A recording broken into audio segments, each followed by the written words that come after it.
Hi everyone, this is Marcella Bremer and I'm so glad to see you here in this video. It's really great that you're watching this. In today's video I'd like to talk to you about 21st century change and what it takes. And you can see in the subtitle right here what it takes. It's very important to engage people nowadays. And let's talk about that right away, because why is it important to engage people in this century? Maybe you remember, maybe you've heard of Frederick Taylor. He was doing some real good work and some innovations 100 years ago, so that's more than a century back actually, that he improved the workplace because he started to measure performance. So he was having this little clock and he was timing how much time it took to do certain jobs and tasks on an assembly line in a factory where people were manufacturing stuff. So that was very straightforward, and it was really an innovation because no one had done it before, and by measuring the time that it took and by finding the best, most efficient, logical chain through an assembly line to manufacture stuff, you really improved outcome, performance and the workplace. So that was incredible. And he made it very tangible because he was actually measuring performance. So that was great. He was really an innovator. And I think we should respect him for that. However, times have changed. So welcome to the 21st century. And there are some things different nowadays, as we all know. Most economies are not so much manufacturing stuff anymore. Of course, we still do. But large part of our today's work is about servicing other people. So you could say that we have an information economy, an experience economy, and a service economy. So we are providing a lot of services, information and experiences to other people, to other companies. So this is completely different than manufacturing stuff on an assembly line. Yet the thinking of Frederick Taylor is still alive. So he's dead, but we're all still here believing that figures and numbers matter so much. And I agree with you that they do, because you want to have some turnover and you want to have your profits okay in order to survive as an organization and to be able to service your community or the world or your market, of course. So figures and numbers do matter, but maybe not in that extent that some managers or organizations still tend to believe. And that is what is surprising me, that some people still have this incredible focus on numbers and productivity and performance. And I do acknowledge that they are very important, productivity and performance, and they are key to organizational effectiveness and success. But the way to achieve a great performance is not through timing jobs and showing nice numbers and focusing on everything that you can measure anymore, and on structures and procedures and systems and efficiency. It's very much about what people do. Because I am not, in 1911, working on an assembly line. And if I did, I could have a very bad temper, and that was too bad for me, and it would be too bad for my co-worker standing next to me on the line and having to work next to this grumpy person. But in today's world, in the 21st century, it's even worse when I'm having a day off, a really bad day, I mean. So if you are my customer and you call me, you would sense immediately how I'm feeling today, because I'm providing you with information, I'm trying to provide a service, and you get an experience with me. And that experience could be not too well if I'm really feeling grumpy or disappointed or whatever it is. So the way I feel at work and the way we all work together and how we do things around here is very relevant to the experience and the service that our customers get. And it influences organizational performance and effectiveness directly. That is because times have changed. we have moved along in this century, and we're not so much manufacturing material goods that we ship to you. No, we're providing a service. We're giving you information. We're training and teaching. We're experiencing things. We're trying to relate with you through social media. And the way we feel, the way we think, and what we do and say matters a lot. And that is in this complex 21st century world with all these complex information products and services. It is very important to engage people. So times have changed a lot since Frederick Taylor. And let's take a look at that, because I think now is the time to start doing something about that and to engage people more in the workplace in order to have great places to work in the 21st century. Follow me.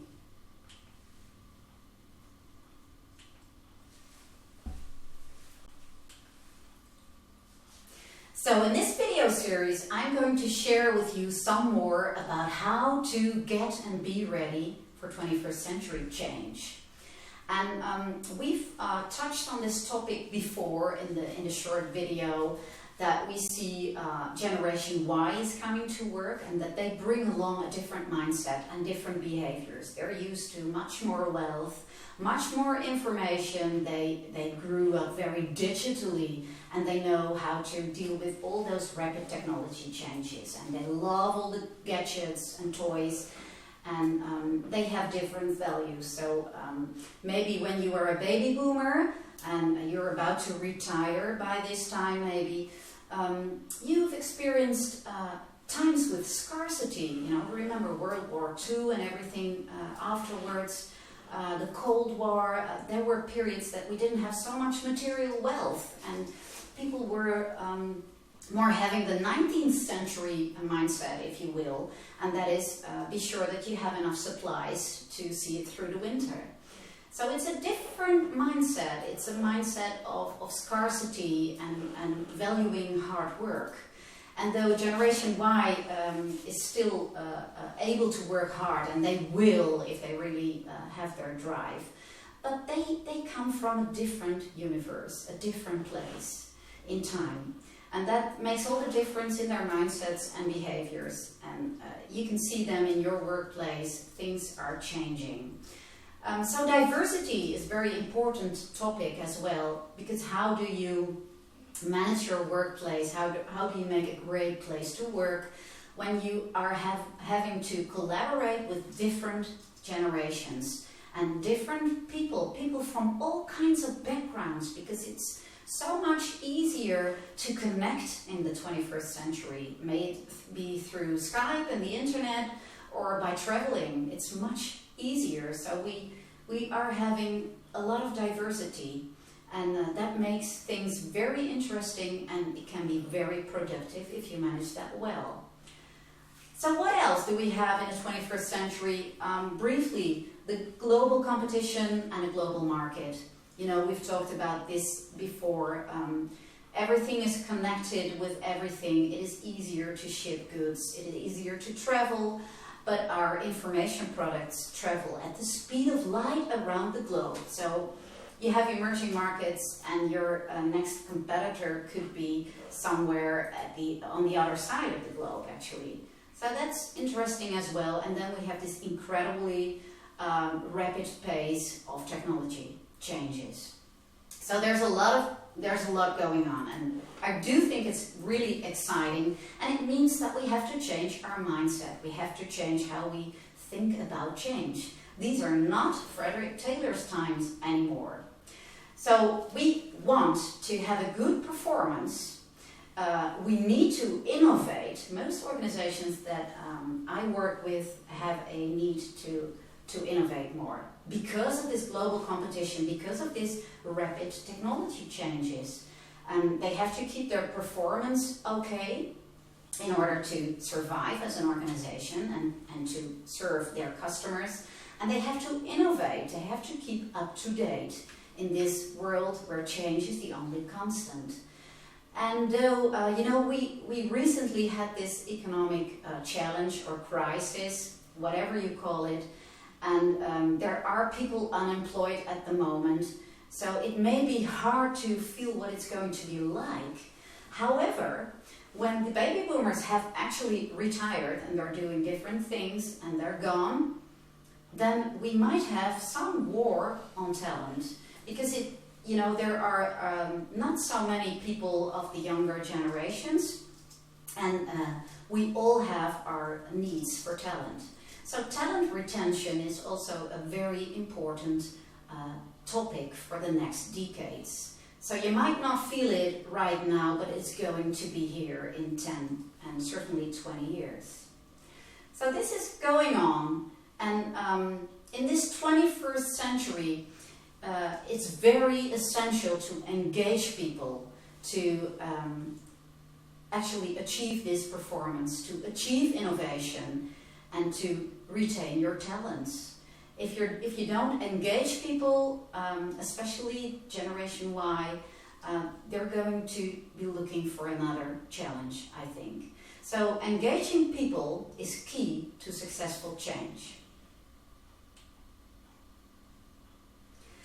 So how would it be if you would stumble upon a validated approach to change?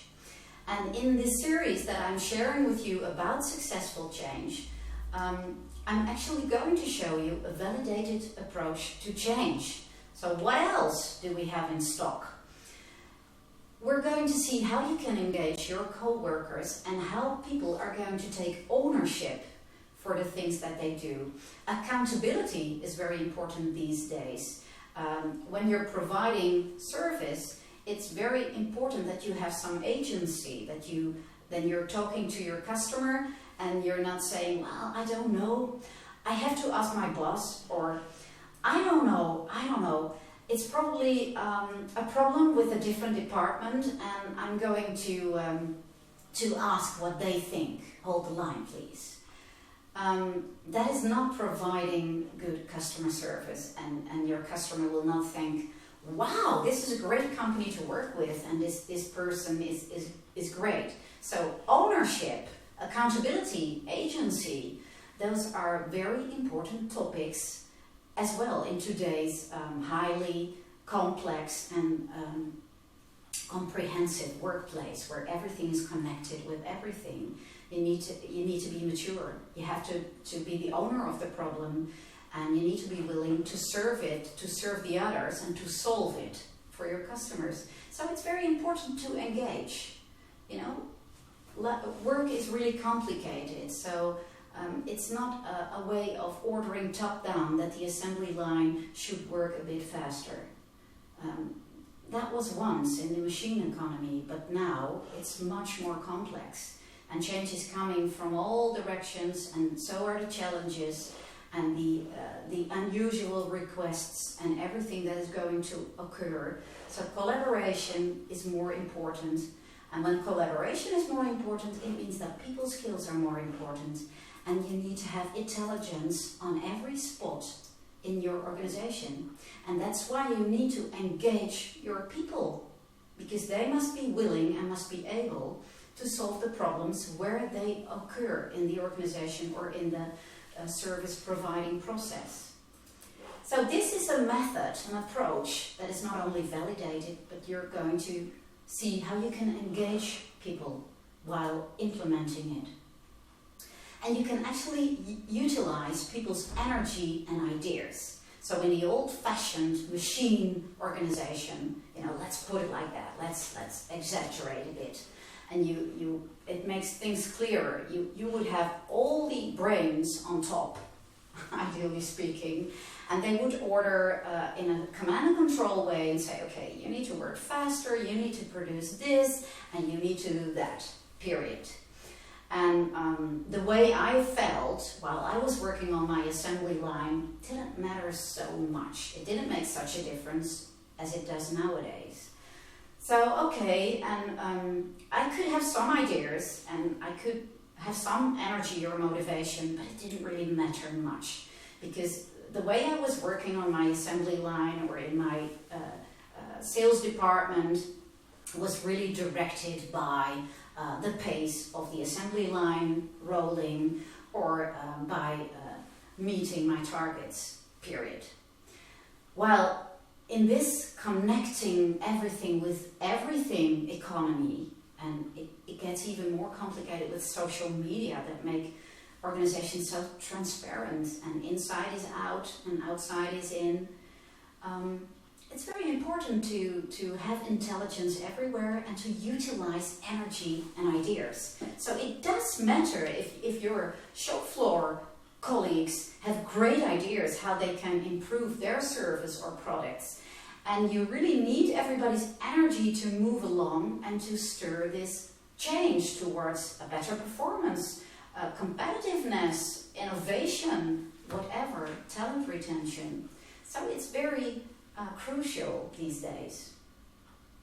And you're going to work with positive energizers. How about that?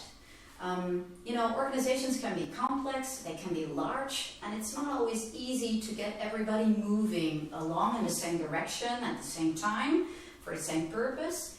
So it could be very relevant to work with positive energizers, and those are people who support the change and they pull the change and they may push a little, and they are role models on all different spots in the organization, and they're going to help everybody engage, have the energy and make the change. In this approach, you can also see where there is going to be resistance, what kind of resistance, or on the other hand, how satisfied people are. So it gives you an impression of resistance or satisfaction at a glance. So that is really useful to work with. So what more in this approach of change? You can align the mission of an organization and your business goals and your strategy with actual behavior. And I think this is a very important point, because I see a lot of organizations when I'm doing consulting and so on, who are really thinking in big concepts and values. So you're working with the top boys, and they have great ideas, they're very intelligent, and they have a great strategy. They're looking outside what is happening in the world. They make up a great strategy to conquer all those markets and reach their targets. And they have a mission and a vision, and then they kind of drop it in the organization and say, hey guys, this is what we're going to do, good luck. And it's not working because it's so conceptual. So one of the big mistakes that leaders or organizations make is that they tell you what to do, but not how to do it. And it's the how to make it tactical and practical, to operationalize it, to make it operational. Sorry guys. You need behaviors. You need to know what you need to do. And in this century, you don't like people to tell you how and what to do it. So the good thing is if they allow you to think along, to take ownership, to have some input, and to engage yourself in improving your workplace and your work and your behaviors. So this is the new way of change. So it's very important in this change approach that you align mission with behaviors. So you're going to make it from strategic down to the tactical level of how you're going to do that, and not just drop it. Another thing you'll be able to do is to align different subcultures. And you will always have subcultures, and that's perfectly okay because you need them. If you have an accountant department, you want them to have a different mindset and different behaviors from your sales force or from your shop floor. So that's no problem. But you want to have some overall culture, a real good operational set of values and accompanying behaviors that we all share. So our beliefs and behaviors that we all share collectively as an organization are very important. So you have the overall culture that will grant us success and that will help newcomers to fit into our organization. And then you're going to have the subcultures that are okay because they are in different fields. And you're going to align all those cultures so that we're not pushing and pulling in different directions and staying static because of that, but we're going to move. Then what else? You're going to be able to relate organizational change to individuals. And that is very important because the organization doesn't exist. It is a concept, of course. When you look at organizations, you can see a cash flow, banking accounts, a building, and a lot of people. And it's all about those people because what they believe and what they do actually produces the outcome. So in this change approach, it's very important that you don't only change on the organizational level, and you can do something on team, on group level, but also on the individual level, especially with role models, leaders, and people who are really key to their groups or teams. So you'll be able to relate organizational change to the styles of leadership and to personality traits, for instance, the MBTI. I'm going to show you a bit about how to conduct workshops. And workshops is not just because it's fun to have a workshop, of course not. Workshops are a great method. They are a vehicle to engage today's highly educated professionals. But there are some pitfalls, there are some things that you should do or you should not do when you're conducting workshops to get the best results. But it's a great way to introduce more workshops in your organization to engage your professionals.